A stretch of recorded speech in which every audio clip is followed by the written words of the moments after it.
Hello. Hello. Hey, Zach. What's up, Zach? How the fuck is it going, guys? Fucking you. What's going on, homie?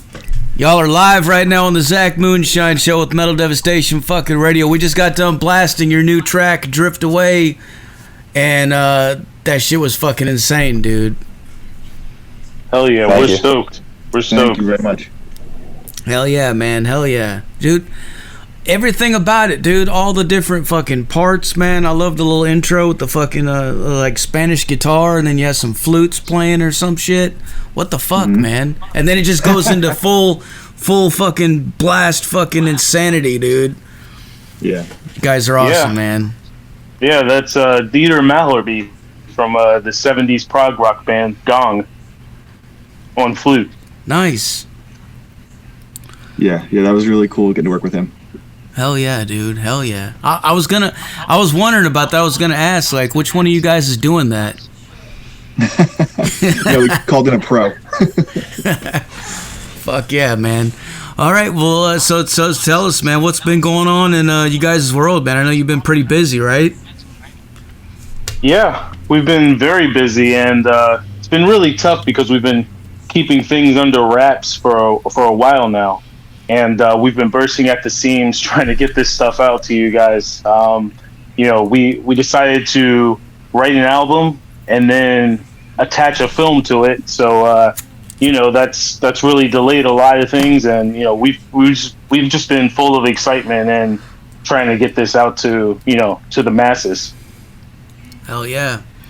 I love the idea of making a film with it too, man. Like, that's some ambitious fucking shit, man. So I know that takes a lot. Some would call it crazy, yeah, but we did it. We are definitely insane.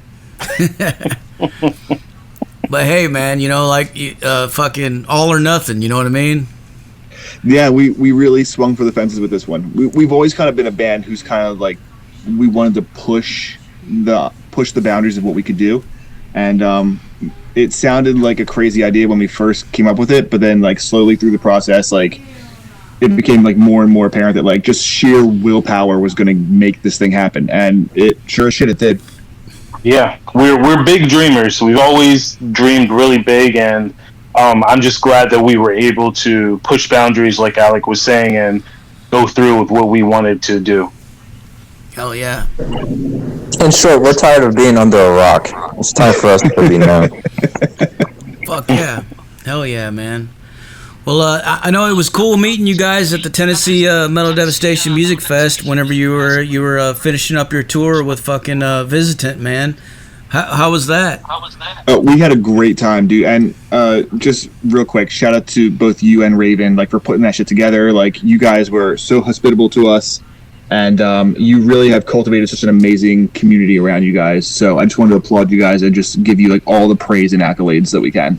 Thank you, man. Yeah, I appreciate it. And that tour was awesome with Visitant. I would say that was probably our most successful run, and I would say that we definitely went out for the most amount of dates. So we just enjoyed being down south, and I would just want to say, like, we've watched the Metal Devastation community work from afar, and we were just glad to get down there to Tennessee Metal Devastation. Regardless if we were playing or not, we just wanted to be a part of it and just take in the community and the network that you guys have built over this time. Hell yeah, man. Yeah, I wish we could have gotten you guys on the stage, man, but maybe we can do that in the future sometime, man. We would love that, yeah. Hell yeah. Yeah, we definitely would want to do that. So what else been going on with you guys, man? What else? I know you just put out the video and for this new single, and that's going to be part of like a film. Yeah. So the way it works is we sat down and we decided we wanted to do a full-length album film. So each track on the album will be part of the film, and there's a greater narrative story that leads through the entire thing. So each track is part of the full-length narrative, so you will literally be able to sit down and watch the entire album all the way through. Can you tell us about the story? Yeah, we were kind of inspired by like the traditional like Greek tragedy format. So there's like a Greek tragedy like storyline that kind of hints on like some mythos and things that are tied into the general theme of the album, which is like, you know, dreamscapes and astral projection and all kinds of like nightmare stuff. And it going back to the Greek tragedy aspect of it, the band kind of is used as a Greek chorus, if you're familiar with that, where the band acts as like a narrator that pops back in to reveal more information through the lyrics of the song, or like take over musical pieces and stuff like that. So it's really a dynamic piece, and I think there's a lot to unpack in it. So shameless plug, I think like people are going to really want to dive in and like watch this thing and kind of study it, because there's a lot to take in from a narrative standpoint, from like a musical standpoint. It's kind of like the best of both worlds, so we're really proud of it. And the other thing with Etheric Realms is that on a personal level is really about dreaming and losing control, and not in just the sense of like nightmares, but also in confrontation. And it also faces like the shadow parts of yourself that you're just trying to bury. So that's just another personal aspect into this album and film. Hell yeah, man. Yeah, I can tell you guys put a lot of fucking thought behind what you're doing, man. And that's cool. Much appreciated. Yeah. We're passionate. Yeah, we're very passionate, and I just want to say that we are fans first of our own music, so we attempt to write what we want to hear. And the other thing is, we've written concept albums and EPs for a long time, and this is just like another telltale of, you know, our imagination and how we like to portray things.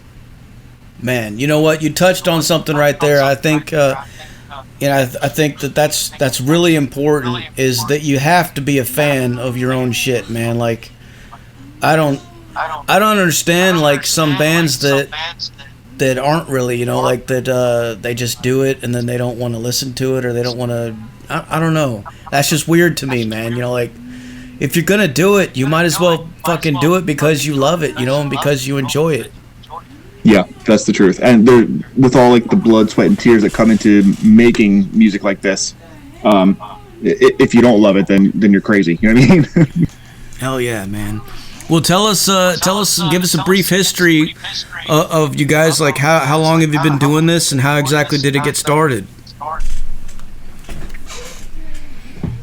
Okay, so we started this band in 2008. Alec was in college, and I put out a music or a band ad on Craigslist, and I had some other guys with me that are no longer in the band meet up with Alec. And the funny story was that Alec brought a razor blade with him because we were meeting him in Center City, Philadelphia, and he wasn't sure if we were like some sort of scammer or if we were going to rob him or something like that. But we started in 2008 that way. And we basically were brought up on the Myspace era, because that's when, you know, MySpace was a big thing. Funny fact, we recorded our first demo at Rough House Records with Willie Yip, and he's a Grammy winning producer now at this point. And that Rough House Records also hosted a lot of like popular hip hop and other rock bands. So you know, we were able to, and fortunate to record at Rough House Records with Willie Yip, who's a Grammy producer now. That's badass. So that's a fun fact. It was just our demo, but you know, when he first started out, we were able to get a demo in with him. Yeah, long time ago. Dude, that is 2008. That is cool, man. Yeah, fucking 2008 is... It is a long time ago, actually. Yeah, we're going on 20 years almost. Yeah. Hell yeah, man. Yeah, I was just posting a video the other day of a clip from one of my old projects that I did back in the day, which kind of kick-started this whole radio thing and my whole journey, like, to leading to where I'm at now. But that was in around 2008-ish. And I was thinking about that. I was like, fuck, man, that's almost 20 years ago, man. It's crazy. But time has time has gone by really fast, man. Yeah. It did fly by. It's weird, man. Well, the name of the band, IATT, what does that mean, and how did you guys come up with that? So we used to be called I Am the Trireme. A trireme is like a Greek warship that was used in like ancient times. It was had a giant battering ram on it, and it would take like a bunch of oarsmen to row it as fast as they could, and it would just like crash through other ships. Hell yeah! And we were like, hell yeah, that's badass. That kind of like depicts our music. Like we're fast, we're crushing, like and we're determined to keep moving forward. But people don't know how to pronounce trireme, so we spent years of like people not knowing how to say our name, and after a couple of years we were like, you know what, we're gonna shorten it. So we abbreviated to IATT, and then just IATT took on a life of its own, and we just go by IATT now. Nice. Well, I love the logo too, man. How did you guys come up with that? Who did that? So Alec designed the logo, and it took inspiration from the chemical representation of arsenic, and we had a song entitled Arsenic Ways, and it kind of formed through that. Like the two triangles has a chemical representation and symbol for arsenic, so I believe it was inspired by that chemical symbol. We were deep into like the alchemy themes for our last album, and before that nomenclature with occult medicine, so it kind of adapted that imagery. It's all kind of flowed through the last couple of albums. Jay's absolutely right. There's like sigils, and I'm a big fan of like hiding messages in artwork and stuff like that.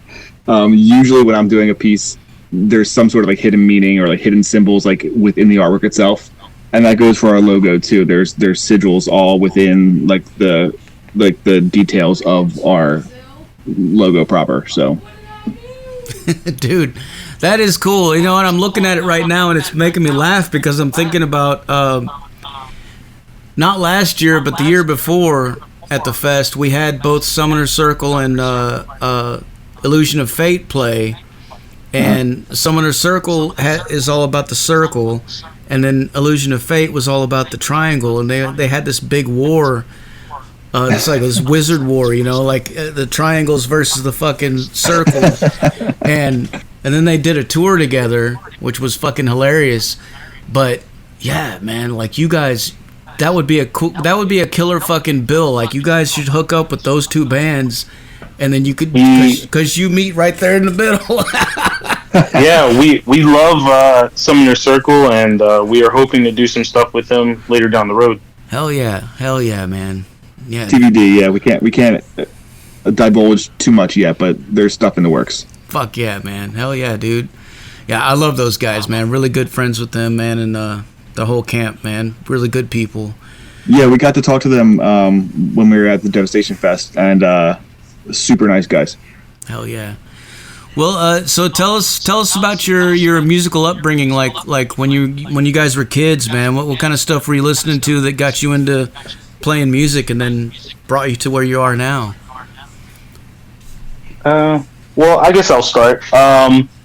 So I started off playing in, oddly enough, I'm not really a religious person any longer, but I started playing in bands in church, and I played trumpet throughout my school years, and I actually had the honor to join the Baltimore Ravens marching band as a 14-year-old, and I actually played in one of the Super Bowls when the Baltimore Ravens played against, I forget what team they played against. It was so long ago. That's awesome. It was in Tampa, Florida. I just remember it was in Tampa, Florida. But that was pretty much my start to music, is playing trumpet, and then I started picking up other instruments and experimenting, and we met up with Alec to start IATT. Yeah. I remember I started playing piano from age 5. I was classically trained for years and years, and then I got a 13-year-old who doesn't want to, I don't want to sit down and play piano. I want to go outside or play video games and shit. So I kind of gave up music for a little bit. And then it wasn't until I'd say about high school where I was like, oh, like I actually have a skill that like not a lot of people can do. So I kind of fell back into music and I started playing guitar and bass and just a bunch of stuff. And then, I just had been playing in bands since high school, I guess, and just kind of kept going that way. And then I met Jay, like Jay said, in college. I started playing drums since I was 1 year old, and my dad would actually make me, when I came home from school, he would like make me learn like Rush parts or like Toto, some Dream Theater.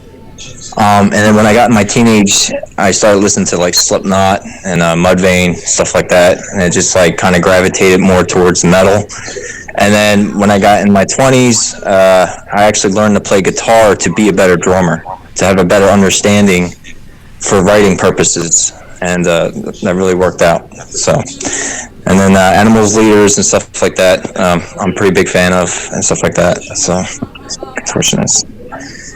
But yeah, That's really cool, man. Yeah, you know what? I could tell that you guys are all fucking really well-rounded, man. Like there's a lot of, because when I'm listening to it, I can feel a lot of different influences, a lot of different things. But yeah, like what you just said, that pretty much nails it, man. Because I can hear little bits of classical, little bits of progressive, fucking jazz, fucking all kinds of stuff, man. Yeah, there's seriously no limit to our writing. Like we don't pick and choose what should play. Like we kind of just go by like how it goes, pretty much, and we go, well, let's try this, and then let's see how that sounds. And the one thing I learned too is you always have to work as a team. Don't ever like assume you know best. That's the best thing for me personally that I've learned. You got to be patient and just go with the flow pretty much with it. And sometimes it just works out. Yeah. Well, you guys definitely sound like you're working as a unit, man, and that's really cool because you're definitely you're tight, man. Like it's fucking badass, man. Thank you. I give that credit to just being a group for so long. I mean, Paul was the newest member to join, and he's been in the band for how long, Paul? Like it's been like 10 years or something like that. Since 2010 of October. Yeah, there you go. So I mean, like we've kind of like cultivated this like really dense chemistry together. So I think that plays a huge part in not just the writing process, but how we perform on stage too. Like it really, we're so locked into each other at this point that it's very, very effortless for us. Hell yeah. And Joe's not on the call, but I do want to just put in that Joe, our lead guitarist, is very big into like progressive music and jazz. So he's really pushed the that influence in us and helped us become stronger musicians and thinking outside of the box. So I just wanted to put that a little bit in there because he's not on the call right now. So right on. Yeah, definitely. Well, for all the gearheads out there, myself included, can you tell us, like, give us some gear rundowns, like what kind of stuff you guys are using, equipment and shit, man? Pedals, amps. All right, I'll go. I have a Tama Star Walnut. It's my pride and possession. I love that kit so much. And then I actually have custom pedals called Schlattlittners. In short, P16 custom pedals. I use all Tama hardware, Minel cymbals, Remo heads.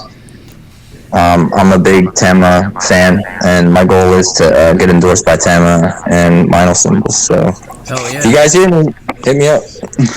Yeah, we'll tag them whenever I post the interview, man. Oh yeah, man. And Vic Pro 6. Love them. Cool. I can speak for myself and Joe. Both play Strandberg guitars. I know that headless guitars sometimes get a bad rep, but they're so fucking comfortable. You know what I mean? Like really, I went from playing Chapman guitars, which are like they're good guitars, but they're heavy. So when I switched over to Strandberg, my back, it feels like so much better, and then they play really fucking nice.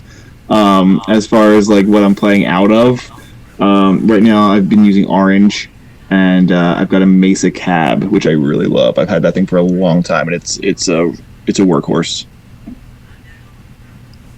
And just to double dip for Joe, he's now playing through a neural DSP quad cortex with a power stage, power amp, and then he's using a line 6 cab with Celestians in it. And then as far as bass, I am playing Dingwalls. I'm playing the Dingwall D-Rock 5-string, and then I'm also playing the Dingwall Super P 5-string, and that's coming out of my Dark Glass Anagram with a Mesa Boogie Powerhouse cab. And then I'm using a Telefunken microphone. Hell yeah. Hell There yeah. you go. Hell yeah, man. It's funny you mentioned headless guitars, dude, and my buddy fucking Ola England, man, he recently reached out to me to get me to help him fucking promote his last video that he did. And at the same time he was launching a new line of headless guitars. Well, he was calling them traveler guitars, but they're headless, basically. Oh shit. Yeah, and I was laughing when I saw it. I was like, holy shit, man, like this is gonna fucking get a bunch of fucking rage fucking comments, dude. I already know, man. That's funny. But I mean, hey, dude, like, you know, the shit fucking, if it works, dude, it works. You know, like, who gives a fuck, man? You know, Yeah, dude, to each their own, you know what I mean? Like, whatever makes you play your best is, you know, that's what you use. Oh yeah. Well, so what else is coming up next for you guys? I know you're working with DNA fucking booking, man. You guys have any shows coming up or anything? Well, we do have a local show, a hometown show in Ardmore, PA, coming up. Demon King is they're starting their tour, and we're gonna be opening up for one of their tours.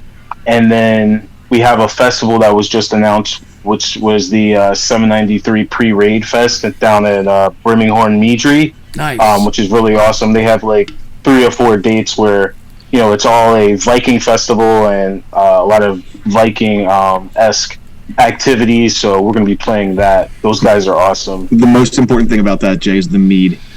Yes, their mead is awesome. If you guys can, if you're around like the Delaware area or whatever, like Birmingham Meadery, oh my God, go get yourself over there, drink some fucking mead. They've got some amazing shit. I can't.